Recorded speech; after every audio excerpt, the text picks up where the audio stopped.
and welcome to the DIESOL podcast. We are your hosts. I am Brent Warner.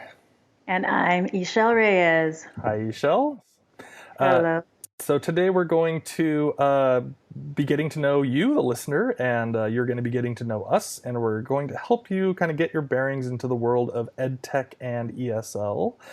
So to start off with, we are going to be introducing the show a little bit. DIESOL. What is DIESOL?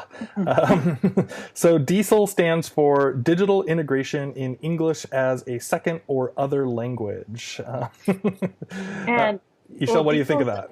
Yeah, I think it's really clever. My first impression was, okay, DIESOL. It's easy to remember. And then as you pointed out, it's a play on the field name of TESOL. And I just really like that. Oh, thank you. I hope it's memorable, and I hope that people can find us fairly easily. And also, DIESOL is also a fuel that burns hot and loud, just like us, for our feelings for the field and for education technology. So we got some stuff to work with here.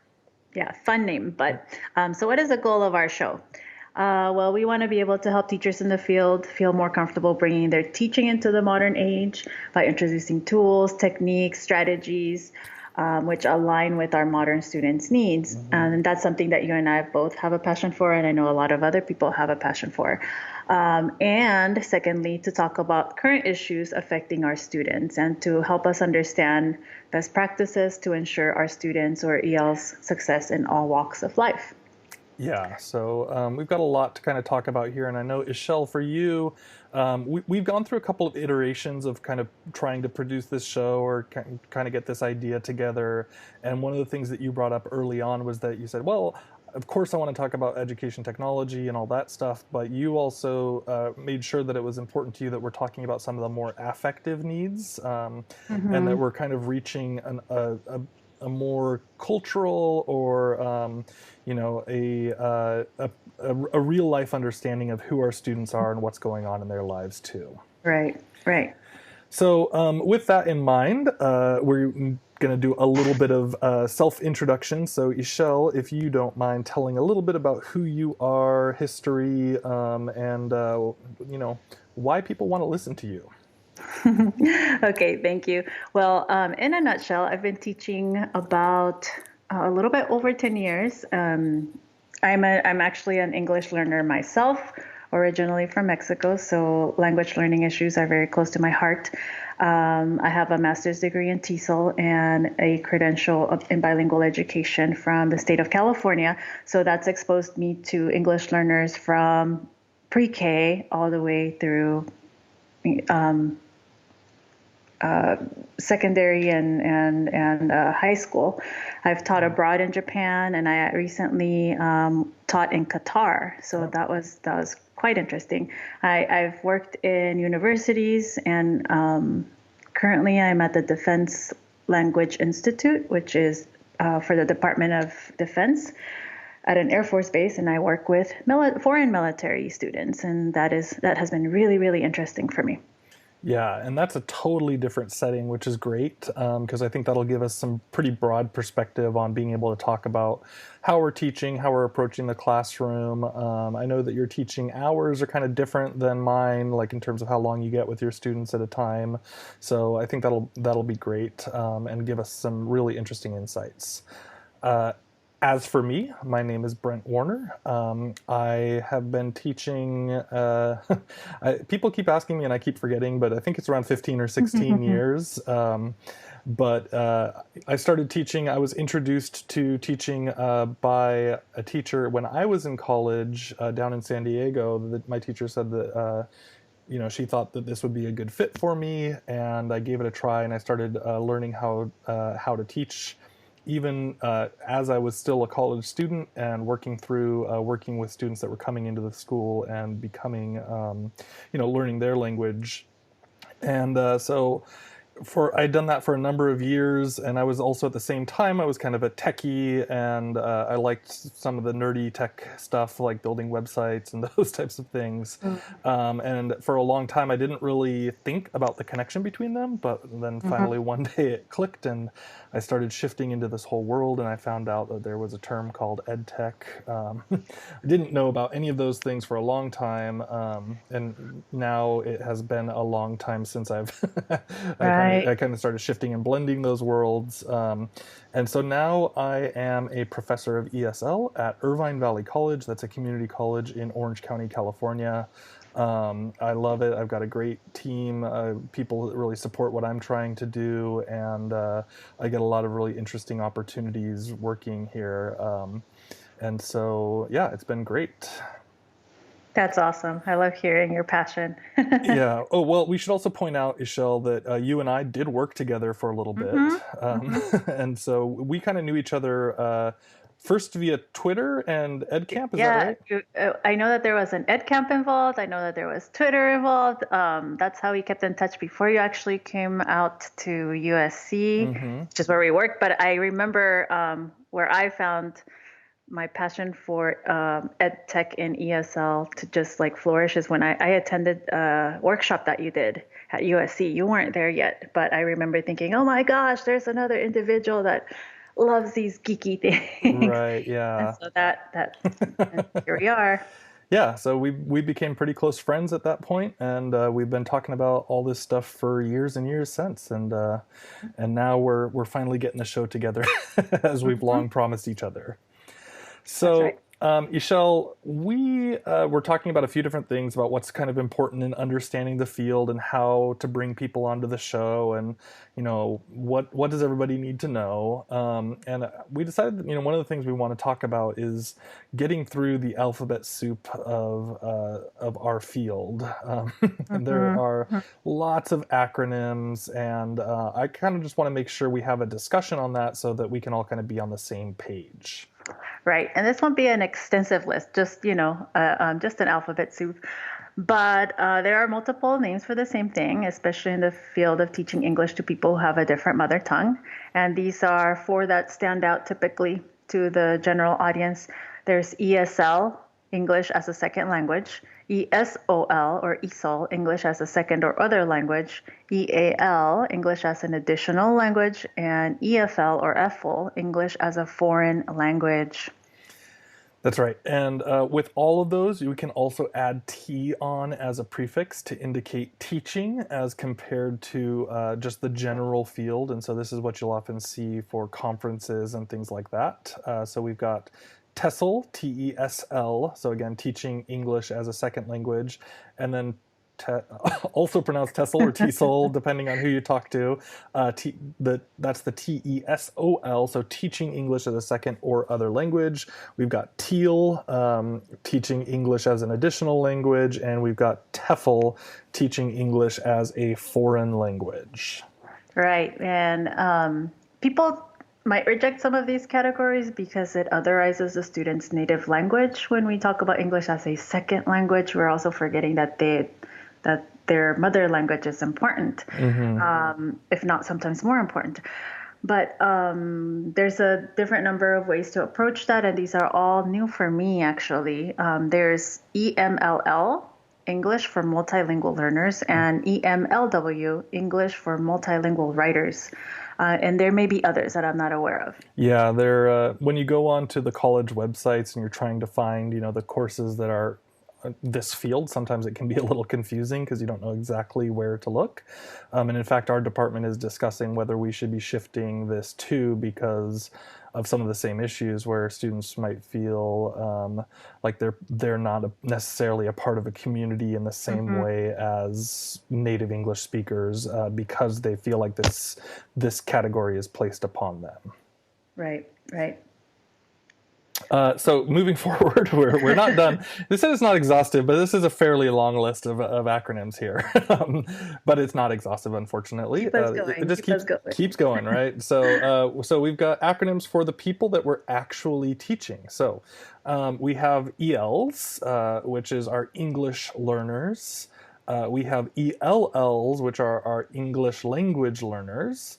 Um, we have LTLs, long-term learners, and this one kind of came to me when I did a presentation at Q, and I kind of raised my hand, or I was presenting, sorry, and I raised, I had the participants raise their hand and kind of tell me what they thought of all these terms, and a lot of them really didn't like the ESL because of the things that you had mentioned above, and then some of them had brought up some of these different terms too, which they're using in their schools, and so it's kind of all over the place. But to wrap these ones up, we also have L2, which refers to English as the second language, and actually that's more of a linguistics term. An L2 is your second language that you're learning. But in our field, the L2 for most of our students is English, although it may be their L3 or L4 depending on where they're from. And then one that you had brought up that you said is also problematic is LEPs, which maybe tends to be used more in the K-12 world, but it means limited English proficiency. Right. I'd actually seen that a lot in a lot of the books when I was still working in that field. So it's problematic. And if that weren't enough, we have also a large number of acronyms to describe the schools and programs. And here's a few of the ones that are the most commonly heard. We have IEPs, which are intensive English programs. Typically, these are your college preparedness programs. You have EAP, English for academic purposes. We have AESL, adult ESL, CAL, computer assisted language learning, ESP, English for specific purposes, which is where I currently happen to be working in, and VESL, or is it VESL? VESL, vocational ESL. Well, there you have it. Oh my God. So the list goes on. And Ixchell, what term are we going to use here on the show?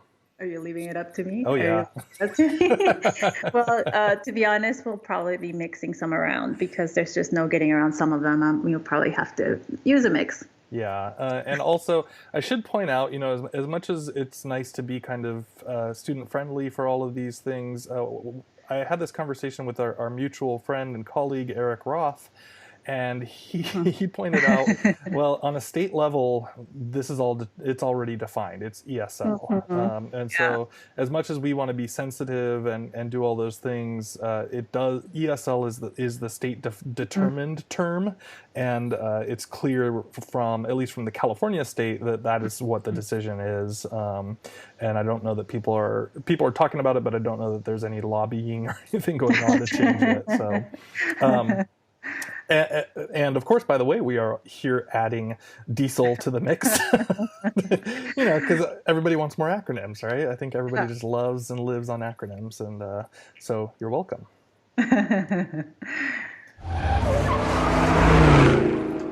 Okay, so in every episode, we're hoping to focus in on a skill set or something that is valuable to teachers and kind of thinking about how to apply it to the classroom. And so today, our focus is on listening.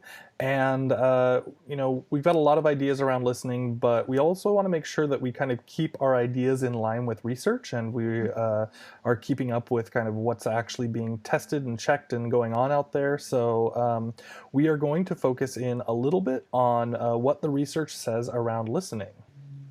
So here's a quote from the Education, Technology, and Society Journal that I found in an article from 2015. Good teachers are always adapting the materials they are using to meet the need of the students, the context, the teaching objectives, and the methodology. And this article looked into the effects on listening skills with the use of podcasts. What the article found, or what the authors found, was that learners played a more dynamic role as a learner. This means that they were more involved. They had a deeper connection to their learning. It also found that podcasts as a tool, specifically for listening, can influence and foster self-regulation ability of the students. And this means that our learners become more autonomous over their own learning. And a third finding was that learners' perspective happened to be positive when using podcasting as an application or as a learning strategy. This means that students are open to new tools, and it may be not as complicated as we may think when we try to bring technology as a strategy for listening. Yeah, that's great. Really useful and kind of interesting way to think about it. And Ixchell, what are the names of the authors of that article? Oh yes, this is Nasseri and Mutallebzadeh. That last name is Motallebzadeh, All right. 2018. Yeah, you hit it perfectly. Great. So definitely something to look at and kind of understand how students can really get deeper involvement with it and kind of take autonomy, I think is one of the things that was kind of getting pointed out there too.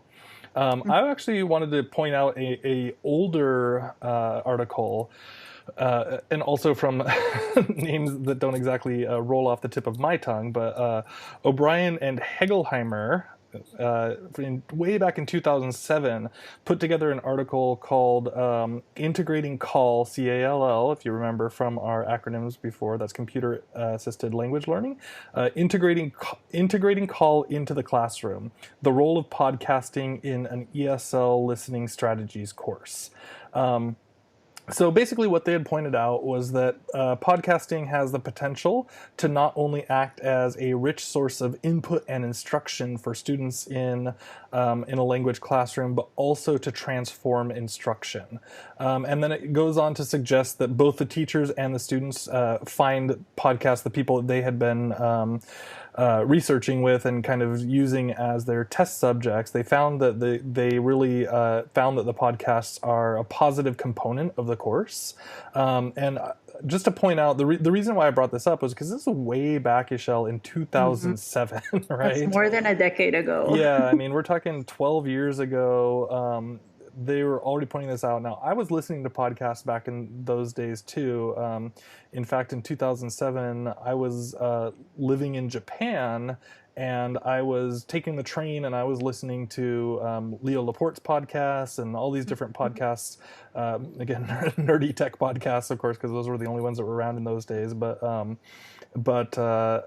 you know, thinking way back then, these people were already starting to do the research, and even though podcasting was not as ubiquitous as it is now, they were already kind of looking forward. And so I kind of want to encourage this to say, well, oh, this is a new thing, but not a lot of people are doing it, but it's definitely not a new thing either. So there is a history here, and there are a lot of opportunities to work forward with this idea of podcasts and podcasting in the classroom. Now, we're bringing this up specifically because obviously this show, the DIESOL podcast, is a podcast, and we're kind of passionate about listening to some of these things and seeing how we can help our students out. But we don't just want to look at research. We also want to think about actual best ideas in the classroom. So, Ixchell, I know that you have a lot of opportunities to work with listening and helping your students improve their listening in the classroom. So can you share with us a little bit about what you've done? Yeah, so for our higher level students, what I've had students as a class or individually or in groups listen to podcasts. Sometimes I allow them to choose from a list. I usually tend to have a list ready for them, and then have them listen and then come up with a group outline. This is actually a skill that they all need to have, because outlining from something that you're listening to is difficult. In order to have a good outline, you also need to be a good note taker. So this reinforces that. Plus, with a podcast, you can listen to it over and over again.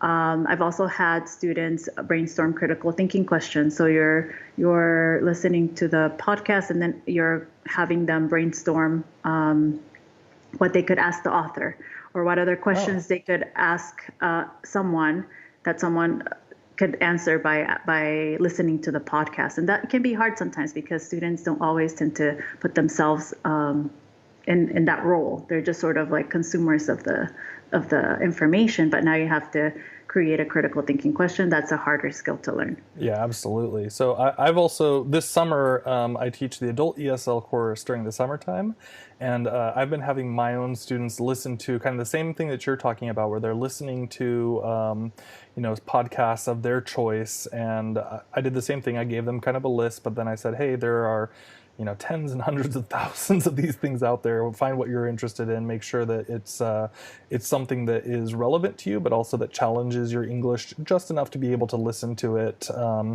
and get some value out of it. But then I've also been shifting that, and I've had my students making podcasts over the summer as well. So it's both receptive in terms of listening, but then also productive in terms of creating for them. And I do really like this idea of outlining what they had learned. I've been doing kind of a summary and response, where I want a brief summary and I want a longer response from my students. So, a lot of them are really tied into the idea of like, oh, I can summarize this because my class is fairly advanced, and so they're doing a good job of summarizing, but then they're spending 1 second, or, one line, one sentence responding. I said, no, hold on.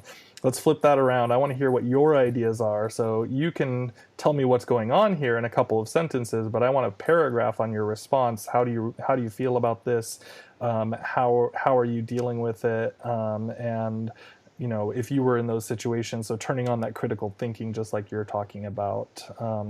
And I also added one more section, which was an evaluation of the language. So I had my students actually analyze kind of on a meta level how much they understood, whether they thought it was formal or informal language, whether it was too fast or too slow, all those different parts that are kind of more linguistic for them, and they kind of see why they do or do not understand certain points of it through the analysis of the language. Excellent, excellent. So some of the ideas that I've used for lower level listening don't necessarily deal with podcasts, especially because at a lower level it's harder to find material for them. So I've used your traditional jigsaw listening, where I have students listen to a piece of something, and then they have to report to someone else. And then those students have to report to someone else until they've all collected and gathered that information. So sorry, just to clarify, are you talking about like that's almost like the telephone game kind of? Yes. And it's just always leads to a fun time for sure. But yes, or for example, the way that I've done it is I've cut up transcripts of something, and I've cut it up and I've given one group, and then I make a chart with all the different little pieces that they have to have, and they're all numbered like 1, 2, 3, 4, 5, 6, 7, and I'll have them go around and talk to different people and summarize what they just heard.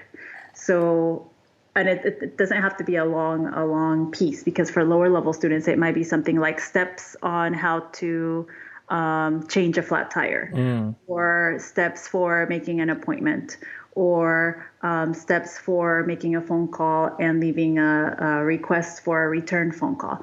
And so those are different skills that you can have students play telephone, but maybe not telephone, but just as a collaborative activity that they're working on. They're listening and also kind of summarizing. And also what inevitably happens is, can you say that again? Can you say that again? So they're repeating, and then listening. So it ends up being both a collaborative and a repetitive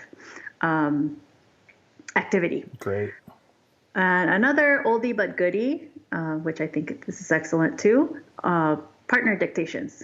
Partner dictations allow for students to zero in on pronunciation. And what I've done with this is, when you have learners that make specific pronunciation mistakes, or because their language doesn't have that letter or that sound, for example, Arabic and the P versus B words, I'll have a paragraph that focuses in on pepper versus paper, and piper versus pepper, or words with also long vowels. And there will be sentences that one speaker is reading, the other one is writing, and then they're comparing what they wrote. And then I'll have a separate one that mixes up the words. So if I use pepper in the first one as a subject, I'll use paper in the subject second listening. So it's fun to watch, because you'll hear the students say, did you say pepper or paper? Right, right. And so now that they're actually producing the word and they're trying to make themselves understood. So partner dictations are always great, and it's always fun because at the end, students realize, oh, I didn't know that I was saying paper instead of pepper, or I was saying for our sometimes students from Asian countries, they have an issue with the R and the L. Oh, I didn't know that I was saying lice instead of rice. And so partner dictations are always great. Great. Yeah. So I'm going to change tracks on you here just a little bit, Ixchell. Go for it. So a lot of times in my school, we're dealing a lot with accessibility and making sure that our videos are, able to be viewed by people with all sorts of different needs, which includes having subtitles on there. But a lot of times our ESL professors are sitting there going, well, hold on a second, I don't want my students to necessarily look at the subtitles while they're reading because we want them practicing just their listening, right? So do you have any thoughts around subtitles to help with listening? Yes, I'm glad you asked that. Actually, this is something that I'm constantly having to make a judgment call on. But what I found makes it easier to make a decision on that is that it really depends on the goal of the task. So if my students or if students are going to be focusing on learning new vocabulary or phrases, then maybe I want them to see the actual subtitles, because as we know, native speakers tend to slur their words or they speak very fast, and so students cannot realistically hear the actual phrases, the target phrases, or the vocabulary. So I would say that subtitles are a great way for students to read and now say to themselves, "Oh, that sounds very different than what I just read. Let me play it again." Yeah. And let me see how it changes, and now let me practice how the native speaker is saying it. And let me ask questions about why the speaker is saying it that way.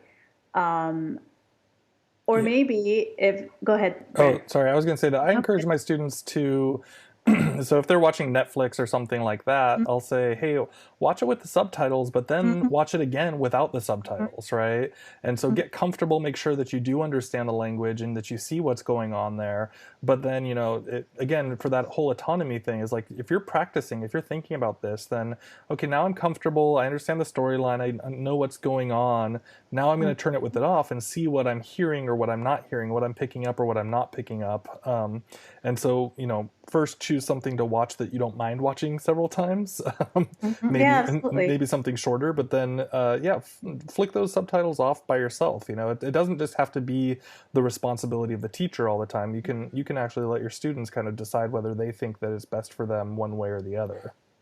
Right, and I that brings me to the next question, when you're deciding about subtitles. Then, if the students are focusing on recognizing vocabulary that has already been taught or phrases that have already been presented to the students, then the students don't need to see the subtitles. Now you're focusing more on recognizing that target vocabulary or phrases. And as you said, encouraging students to watch an episode of something over and over again, first with subtitles and then with no subtitles, that really places the responsibility on them. And actually they're self-scaffolding. That's what we would normally do, right? We remove a little bit of that. So I think on the use of subtitles, I think it really depends on the goal.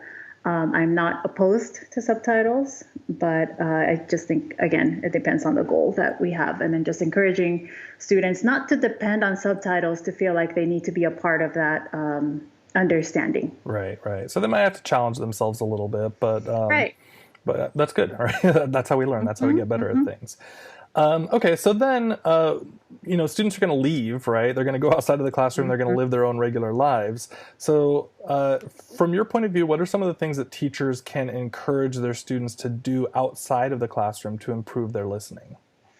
What I think, and then feel free to pop in at any moment and give your ideas, but I find that curated lists of podcasts or radio shows or TV shows or even YouTube channels are great to give students, because sometimes it can be a little bit overwhelming, but like just sort of sending students out into the world of media. Right. And especially if they're coming from another country where perhaps Google is not used there, or some of these shows are not used to these new modes of media.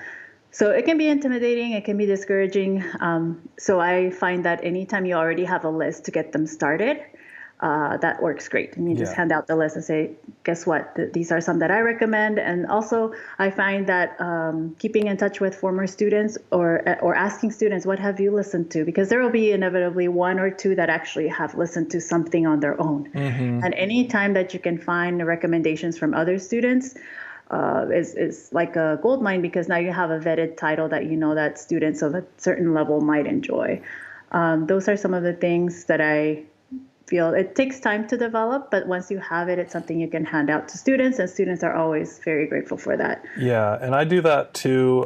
So especially like right now during the summer, I'm teaching this class, and I say every week you're responsible to listen to a 20-minute episode of some podcast or whatever it is that they're going to go and listen to. Sometimes they go to a TED Talk or something, but I say listen to this thing for 20 minutes, and because I want it to be a little bit longer. Again, my students are advanced at this point, and so I want them to hold those ideas a little bit longer than just like a quick 5-minute thing where it's like, no, there's more depth going on, and everything's going into like, how is this developing, and how does one idea lead to the next, and how do I process that in English? So I really am having them kind of work on listening to slightly longer form podcasts. And then first thing on Monday morning, so they have that once a week to do that. And the first thing on Monday mornings, I just say, just share, right? And I'm not dictating necessarily like you have to listen to this podcast or you have to go check this thing out, but it's just like, I want you to find something that's totally of interest to you on any topic that you care about, because if you care, then you're going to listen. If you don't care, then you're just going to go do whatever you want to do and just try and trudge through it. And so now I've got my students coming back and they're saying, oh yeah, I listened to this episode. It was like 20 minutes, but I listened for like 4 hours, just playing parts over and over. And I was like, I did not tell you to go for 4 hours to listen to this thing. Please, don't feel, no, I wanted to do it this way because, and so again, that makes ownership on their side instead of me dictating that you have to do this or whatever it is. It's for them going, oh, I want to learn this stuff, and now I kind of get to combine the learning of English with the interesting topics, and then they get to share it with each other, and hopefully then they say, hey, I listened to this, just like I might do with you, Ixchell. Hey, did you check this thing out? And then they go in and they're sharing, and they're like, I want to learn more about that thing that my friend listened to, and I'm going to go listen to it for myself. And so it's just turning that word of mouth and making it kind of a practical opportunity for them to build their English outside of the class. So you talked about asking students to share with each other, and I think sometimes to introduce this idea of going outside of the classroom and becoming involved in their own listening is just to ask the students, what have you heard recently? Have you heard about your country? What's going on in your country? And that's really a point where they might start to share, because maybe they've been listening in their own language, but now you can say, well, here's what I heard and here's where I heard it. And then having students encourage sharing with each other, because pretty soon there will be one or two students who say, well, I heard this and this and that. And then we'll say, where did you hear it? And maybe you can show the website where they heard it, or they can tell you where they heard it. Or if they're telling you that, oh, well, I heard it in my own language, you can now say, well, if you're interested in that, start with listening to the news. And here's a place where you can listen to it in English.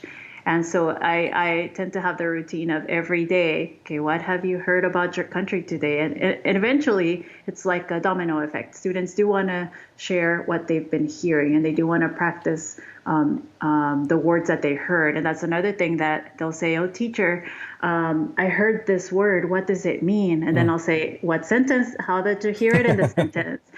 Because, of course, it depends. I've had students ask me idiomatic phrases or terms that could be slang, but not slang, depending on the context. But it gives the students a chance to see that the meaning of words and how they're used depends on the context. And that's a conversation that we can't always have come up naturally. And again, you're involving the students. And sure enough, then I'll say, teacher, I heard this phrasal verb and this, they used it. And I said, I told you, you just weren't hearing it before. But this really helps to encourage students to become more aware, and to actually have the courage to go out there and go beyond the classroom. I love that idea. Having them listen to the news in English about their country because, I Mhm. mean, that's so smart because it gives them some perspective and kind of understanding what Americans or what Westerners might be thinking when they're looking at that country, or whether they think that the information presented is accurate or the same as the way that the news or other pieces of information might be presented from their own internal point of view. So what a great way to kind of do culture mixing and and Yeah. getting them thinking about, like, oh, now that I'm in this culture, in our case America, how are these people seeing us? How are they understanding us? And do I feel like that aligns with my own Mm. understanding of my culture? I love it. Yeah. It also gives them the terms in English to be able to talk about issues in their country. So Yeah, absolutely great. Okay, so we do a lot of talking about teaching and technology and all those types of things, but it's also good to just breathe and have a little fun sometimes. So, Ixchell, tell me, we're going to do this section called Fun Finds, and Mhm. what's going on out there? What do you like? And what have you found out there that's fun for you? Okay, my fun finds tend to always be things that I use on my phone, and this time is no different. I found an app called Music Match. Okay. I believe it's 2 words, but if you can't find it on your Google Store or your App Store, try it as one word. Again, it's Music Match, Mm-hmm. and this is not your average music app where usually I've seen devices search for a song that's playing in the background, and then the app or the phone or the device recognizes the song and then will give you the lyrics or the name of the song. Like This, Shazam, yeah. like Shazam, yeah. And Mm-hmm. if I think Siri works with, when you ask Siri or Right, right, right. Alexa, you can get that. But this app has a little bit more, especially for learners, for language learners. You'll click the app when something's playing in the background, and the app will recognize the song, give you the lyrics, and then you can add in the translation in many different languages. Oh, that's And cool. that's cool because it'll go line by line like a karaoke type app. So line by line, it moves as the song is playing, and underneath the text, you'll see it in another language. And the translations are not automatic, like with a Google Translator type device, but they are done by native speakers of whatever language. So it actually encourages people to go in and translate a song. And so for my students, I think music is a great way to learn English and Yeah, yeah. vocabulary. Sure, sure, of course. So I tell them I encourage them to listen to music, but then I encourage them to use something like this, because then they can actually see if they understood the meaning, and then it actually gives them a little bit more, like one more step. And my students love it.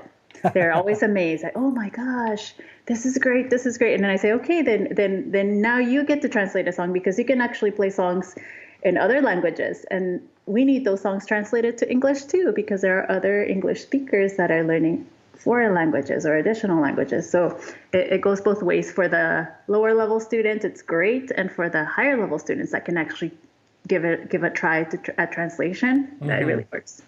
That's cool. Yeah, I like that a That is lot. my find. So what is Cool. your fun find? Okay, so mine is it's a book. It's and you're gonna laugh. It's a style guide, um, but this is actually fun. This is not. This is. I mean, if you're kind of a nerdy writer, wordy type of person, I get that. But this is actually like a very clever style guide.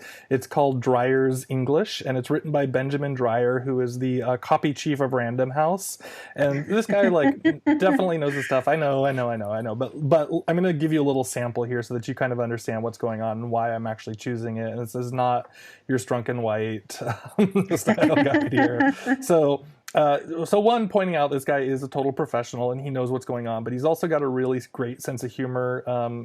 Goes with my style where he's pretty dry, which I appreciate. And so in the first chapter of the book, it's called "The Life-Changing Magic of Tidying Up Your Prose." And so it's modern. It's kind of going along with what's going on in culture today. But he says, in the very first line, he says, here's your first challenge. Go a week without writing, and then he's got a list of words. Very, rather, really, quite, in fact, and he kind of goes on with a few different words. He kind of knocks on them a little bit, but just to kind of give a sense of his humor, at the end of this little section, he says, if you can abstain from these terms for a week, and he's saying don't write these words for a week, if you can abstain from these terms for a week, and if you read not a single additional word of this book, if you don't so much as peek at the next page, I'll be content.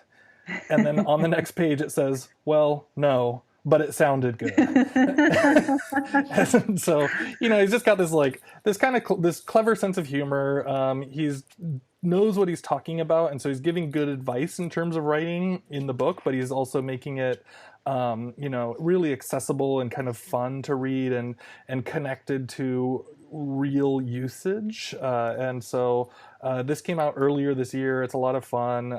If you like writing, if you're working with your students about kind of adding little tips on how to improve their writing, and this might be a little heavy, or it might be a little advanced for a lot of our students, but I know a lot of our teachers out there and people listening are probably doing their own writing at some level. And so check that out. It's called Dreyer's English by Benjamin Dreyer, and that's Dryer.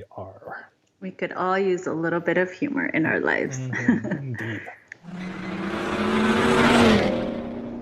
So it is time for us to wrap up, but if you would like to find out more, please check us out at diesel.org, and that is DIESOL.org.